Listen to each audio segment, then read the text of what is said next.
जैसा कि ये सर्वविदित है कि बहुजन समाज पार्टी ही देश की प्रमुख पार्टियों में से एकमात्र ऐसी जानी मानी व पहचानी पार्टी है जिसका सर्वोच्च नेतृत्व यहाँ शुरू से ही दलित एवं अन्य उपेक्षित वर्गों के हाथों में ही रहा है और अभी भी है, तथा जो किसी की भी अर्थात ना ही बीजेपी के एनडीए व कांग्रेस के यूपीए की व इनके किसी भी घटक दल की एवं अन्य किसी और भी गठबंधन व पार्टी की भी पिछलग्गू पार्टी नहीं है और ना ही दूसरी पार्टियों की तरह बड़े बड़े पूंजीपतियों व धन्ना सेठों आदि की भी गुलामी करने वाली पार्टी है, बल्कि स्पष्ट तौर पर देश के खासकर गरीबों, मजदूरों, बेरोजगारों, दलितों, आदिवासियों, अक़लियतों एवं अन्य उपेक्षित वर्गों आदि के हितों में स्वतंत्र एवं निडर होकर फैसले लेने वाली पार्टी है। वह उस पर पूरी ईमानदारी व दमदारी से अमल भी करती है और यदि कोई भी विरोधी पार्टी व उसकी सरकार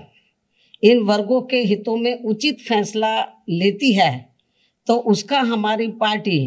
बिना किसी हिचक, दबाव व डर के पूरे तौर से खुलकर उसका फैसला लेती है, उसका समर्थन भी करती है, चाहे उसका हमें कितना भी भारी नुकसान क्यों ना उठाना पड़े, और उठाया भी है हमने। कहने का तात्पर्य यह है कि अन्य पार्टियों की तरह हमारी पार्टी की कथनी व करनी में कभी भी कोई अंतर नहीं होता है। साथ ही हमारी पार्टी का संकल्प औरों की जुमलेबाजी से अलग हटकर तथा सर्वजन हिताय व सर्वजन सुखाय के आधार पर चलकर भारतीय संविधान के निर्माता परम पूज्य बाबा साहब डॉक्टर भीमराव अंबेडकर के देश हित की सच्ची मानवतावादी सोच को जमीनी हकीकत में उतारकर यहाँ गरीबों व मजलूमों आदि का सही से उद्धार करके उन्हें समाज व देश की मुख्य धारा में लाना है, और यही सब हमारी पार्टी व उसके नेतृत्व की वह खास विशेषता है जो यहाँ अपने देश में किसी भी विरोधी पार्टी को अच्छी नहीं लगती है, तथा वे जातिवादी सोच रखने वाले लोग बीएसपी को नीचा दिखाने में व उसके नेतृत्व को बदनाम करने के लिए कभी भी कोई मौका नहीं छोड़ते हैं। और उनमें से खासकर जो पार्टी केंद्र व राज्यों की सत्ता में होती है तो वह साम दाम दंड भेद आदि अनेकों प्रकार के हथकंडे अपनाकर वह बीएसपी के विधायकों आदि को भी तोड़कर हमारी पार्टी व मूवमेंट को कमजोर करने में ही लगातार लगी रहती है, और खासकर कांग्रेस व बीजेपी आदि जैसी ये विरोधी पार्टियां ये रत्ती भर भी नहीं चाहती हैं कि परम पूज्य बाबा साहब डॉक्टर भीमराव अंबेडकर का मानवतावादी संविधान उनकी सही मंशा के हिसाब से इस देश में लागू हो, तथा यहाँ बहुसंख्यक गरीब, मजलूम व उपेक्षित वर्गों आदि के जीवन स्तर में कुछ सुधार होकर उन्हें लाचारी व गुलामी के त्रस्त जीवन से थोड़ी राहत एवं मुक्ति मिल सके। जबकि यहाँ यूपी में बीएसपी के नेतृत्व में 4 बार के रहे शासनकाल में प्रदेश ही नहीं बल्कि पूरे देश ने ये देख लिया है कि विशेषकर सामाजिक परिवर्तन एवं आर्थिक विकास से लोगों के जीवन में कैसा जरूरी बुनियादी सुधार लाया जा सकता है। हालांकि इस मामले में दूसरी सभी पार्टियों का रिकॉर्ड, जो विरोधी पार्टियों का रिकॉर्ड है, वो मुंह में राम बगल में छुरी वाली कहावत को ही अब तक दर्शाता रहने का ही रहा है। ऐसे में ये स्पष्ट है कि विशेषकर कमजोर वर्गों, जनहित व जन कल्याण के खास मामले में बीएसपी के आयरन विल पावर किसी भी विरोधी दल को कैसे पसंद आ सकता है। इसलिए उनका षड्यंत्र पहले की तरह ही अभी भी लगातार जारी है और ये सब देश में होने वाले इस बार के राष्ट्रपति चुनाव के दौरान अब फिर से हमें यहाँ देखने को मिला है। इस संबंध में भाजपा जहाँ सर्वसम्मति से सत्ताधारी एनडीए गठबंधन के उम्मीदवार तय करने के लिए अपनी विपक्षी पार्टियों से संपर्क करने का दिखावा करती रही है, तो वही विपक्षी दल एक संयुक्त उम्मीदवार तय करने के लिए अपनी मनमानी बैठ के करते रहे हैं और इन्होंने उस प्रक्रिया में बीएसपी को अलग थलग रखा है। ये सब इनकी जातिवादी मानसिकता नहीं है तो और क्या है, जबकि बीएसपी जनहित के लगभग हर खास मामले में भाजपा के खिलाफ विपक्ष का हमेशा से सहयोग करती रही है।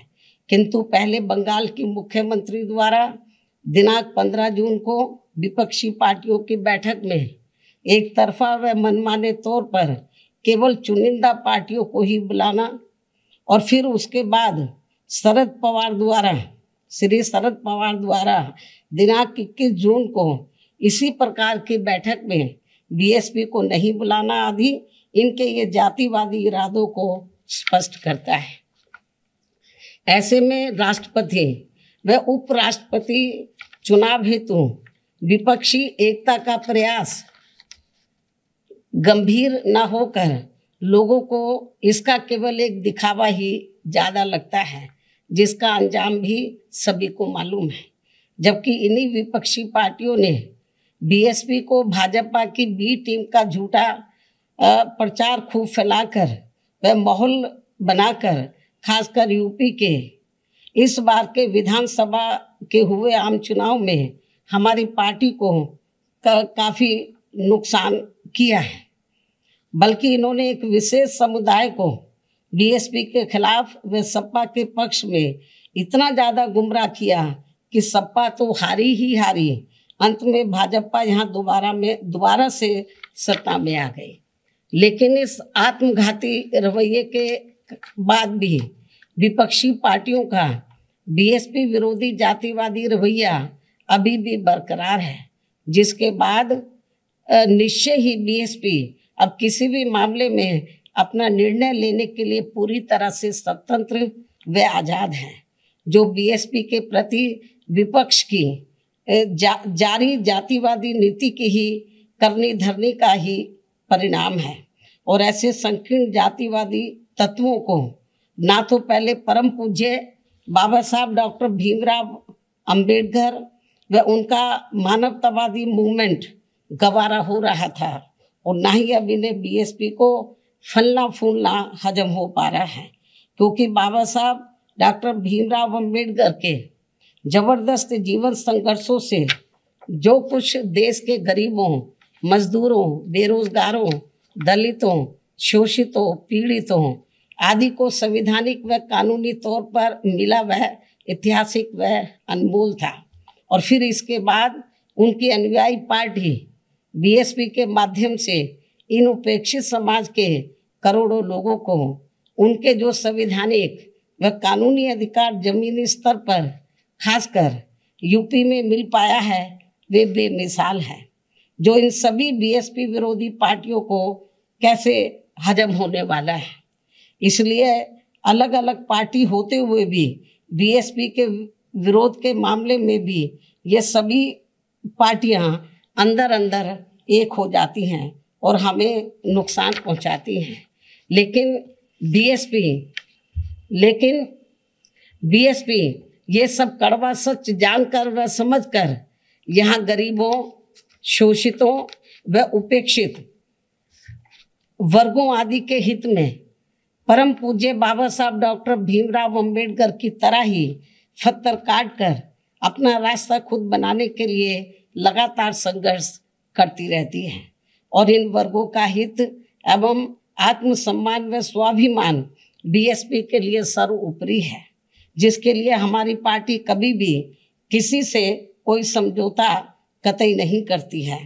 तथा वर्तमान समय में इसी कड़ी में राष्ट्रपति चुनाव में अपना फैसला खुद लेने के लिए स्वतंत्र है, आज़ाद है। जिसके तहत ही हमारी पार्टी ने आदिवासी समाज को अपनी मूवमेंट का खास हिस्सा मानते हुए द्रौपदी मुर्मू को राष्ट्रपति पद के लिए अपना समर्थन देने का फैसला लिया है। और हमने ये अति महत्वपूर्ण फैसला बीजेपी व इनके एनडीए के पक्ष में नहीं और ना ही इनके विपक्ष यूपीए के विरोध में कोई सोच कर लिया है, बल्कि अपनी पार्टी व मूवमेंट को विशेष ध्यान में रखकर ही एक आदिवासी समाज की योग्य व कर्मठ महिला को देश का राष्ट्रपति बनाने के लिए ये खास फैसला लिया है। हालांकि वह कितना फ्रीली होकर वह बिना किसी दबाव के कार्य कर पाएगी, ये तो आगे चलकर समय ही बताएगा। अंत में अब मैं अपने आदिवासी समाज की महिला को देश का राष्ट्रपति बनाने के लिए अपनी पार्टी का वोट देने का ऐलान करते हुए अपनी बात यही समाप्त करती हूँ। धन्यवाद।